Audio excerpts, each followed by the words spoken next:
Special case में आ जाओ बच्चों साइक्लोट्रॉन के। ठीक है, लिमिटेशंस। अगर बात करें साइक्लोट्रॉन की लिमिटेशंस की, तो साइक्लोट्रॉन की लिमिटेशंस क्या है? देखो कि हम ऐसा नहीं है कि साइक्लोट्रॉन से चार्ज पार्टिकल की वेलोसिटी बढ़ा सकते हैं और बढ़ा सकते हैं और ऐसे बढ़ाते बढ़ाते उसको as comparable speed of light के बराबर ले आए। ऐसा पॉसिबल नहीं है बच्चों।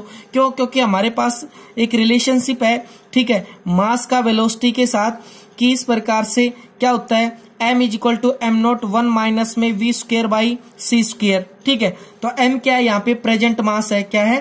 प्रेजेंट मास। और जो m नोट है ये क्या है? ये हमारा रेस्ट मास है। ये क्या है? हमारा रेस्ट मास। और v क्या है हमारा? ये है हमारी एट प्रेजेंट वेलोसिटी। और c क्या है? Speed of light. ये क्या है? स्पीड ऑफ लाइट है हमारी। ठीक है ना, स्पीड ऑफ लाइट। तो अगर हम बात करें कि वेलोसिटी बढ़ती रहे हमारी, तो जैसे जैसे वेलोसिटी बढ़ेगी ये जो वैल्यू है ये क्या हो जाएगी? ग्रेटर हो जाएगी। ठीक है, और ग्रेटर हो जाएगी यानी कि बढ़ना स्टार्ट करेगी तो 1 में से रिड्यूस होएगी, यानी कि डिनोमिनेटर की वैल्यू घटेगी। डिनोमिनेटर की वैल्यू घटेगी तो प्रेजेंट मास क्या करेगा बच्चों? इंक्रीज करेगा। क्या करेगा? इंक्रीज। और प्रेजेंट मास इंक्रीज करता है तो टाइम पीरियड के फार्मूले पे थोड़ा ध्यान दीजिए। ठीक है, कि जैसे जैसे मास इंक्रीज करेगा तो टाइम पीरियड क्या हो जाएगा? इंक्रीज करेगा। टाइम पीरियड भी क्या करेगा? इंक्रीज। और टाइम पीरियड इंक्रीज करने का मतलब ये है कि फिक्स टाइम की पोलैरिटी के अंदर चार्ज पार्टिकल कहां नहीं पहुंच पाएगा? गैप में नहीं पहुंच पाएगा। टाइम पीरियड इंक्रीज होने का मतलब ये है बच्चों कि चार्ज पार्टिकल पीछे रह जाएगा, पोलैरिटी ऑटोमेटिक चेंज होनी है 1 सेकंड के बाद। ठीक है, तो इसका मतलब ये है कि चार्ज पार्टिकल पीछे रह जाएगा, टाइम पीरियड उसका बढ़ गया। और जब अगर टाइम पीरियड बढ़ जाएगा और पीछे रह जाएगा तो charge particle quickly goes out of step हो जाएगा। ठीक है ना, इसका मतलब ये हुआ कि जो इसकी लिमिटेशंस है, फर्स्ट लिमिटेशंस वो हमारे पास हुई कि the ion can not be move with A speed beyond the certain limit in A cyclotron. कि साइक्लोट्रॉन की एक लिमिट के बाद में हम क्या नहीं कर सकते? एक स्पीड को नहीं बढ़ा सकते। उससे साइक्लोट्रॉन से ज्यादा स्पीड को, एक लिमिटेड स्पीड है साइक्लोट्रॉन की, पॉजिटिव चार्ज आयन की, उससे ज्यादा हम नहीं कर सकते। उसके बाद सेकेंड लिमिटेशंस देखो बच्चों, इसकी सेकेंड लिमिटेशंस ये है कि electron can not be use. Electron can not be use, कि हम इलेक्ट्रॉन को भी यूज नहीं कर सकते, because neutron is a light mass particle. ठीक है ना, इलेक्ट्रॉन का मास क्या होता है? लाइट। और जिसका मास लाइट होता है ना, वो क्विकली गोज आउट ऑफ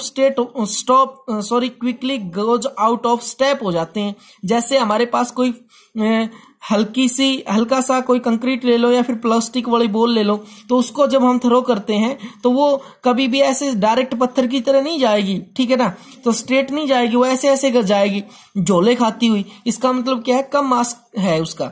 तो कम मास के कारण इलेक्ट्रॉन भी quickly goes out of step हो जाता है। इसीलिए इलेक्ट्रॉन चार्ज पार्टिकल होते हुए भी हम किसमें यूज नहीं कर सकते? साइक्लोट्रॉन में नहीं कर सकते, क्योंकि ये ज्यादा एनर्जी नहीं बना पाता। ओके, अगर थर्ड एग्जाम्पल की बात करें कि न्यूट्रॉन को भी इसमें यूज नहीं किया जा सकता, क्योंकि न्यूट्रॉन क्या होता है? न्यूट्रल पार्टिकल होता है। क्या होता है? न्यूट्रॉन पार्टिकल होता है। ठीक है, उसके बाद में अगर बात करें यूजेज की, कि यूजेज ऑफ साइक्लोट्रॉन, साइक्लोट्रॉन के यूज क्या क्या है, तो बच्चों साइक्लोट्रॉन के काफी यूज हैं। ठीक है, कि साइक्लोट्रॉन मेडिकल साइंस में सबसे ज्यादा यूज किया जाता है, मेडिकल साइंस में। ठीक है, यूज होता है इसका।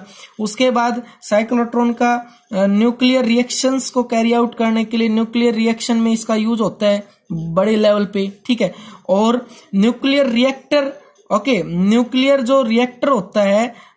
रिएक्टर होता है उसमें भी किसका यूज किया जाता है? उसमें भी साइक्लोट्रॉन का यूज किया जाता है। क्योंकि न्यूक्लियर रिएक्टर, जब न्यूक्लियर रिएक्टर वर्क करता है तो हमें क्या करना पड़ता है कि न्यूक्लियर रिएक्शंस को स्टार्ट करवाना पड़ता है किसी थर्मल न्यूट्रॉन से। ठीक है, तो थर्मल न्यूट्रॉन की काइनेटिक एनर्जी जो हमारी होती है न्यूक्लियर रिएक्शंस की, इस प्रकार से कि जब एक एटम टूटता है तो वो कितना, इस प्रकार से 3 न्यूट्रॉन्स निकल जाते हैं हमारे, इस प्रकार से। तो ये जो न्यूट्रॉन होते हैं ये हाई एनर्जेटिक न्यूट्रॉन होते हैं। तो वो किससे बने हैं? न्यूक्लियर रिएक्शन से ही बने हैं। ठीक है, तो न्यूक्लियर रिएक्टर में न्यूट्रॉन की काइनेटिक एनर्जी को यूज करने के लिए, बढ़ाने के लिए भी किसका यूज किया जाता है? साइक्लोट्रॉन का यूज किया जाता है, ताकि हम एक फास्ट मूविंग न्यूट्रॉन यहाँ पे क्या करवा दें? किसी फिजनेबल मटेरियल के ऊपर स्ट्राइक करवा दें। ठीक है, तो बच्चों ये काफी अच्छे अच्छे यूज हैं न्यूक्लियर हमारे साइक्लोट्रॉन के। ठीक है, तो इस प्रकार से आप इसके यूज भी पढ़ना अच्छे से, और इस टॉपिक को बहुत अच्छे से करना बच्चों। हमेशा एग्जाम में आता है, कोई भी एग्जाम हो, सभी एग्जाम का मोस्ट इंपोर्टेंट टॉपिक है साइक्लोट्रॉन। Okay, thank you.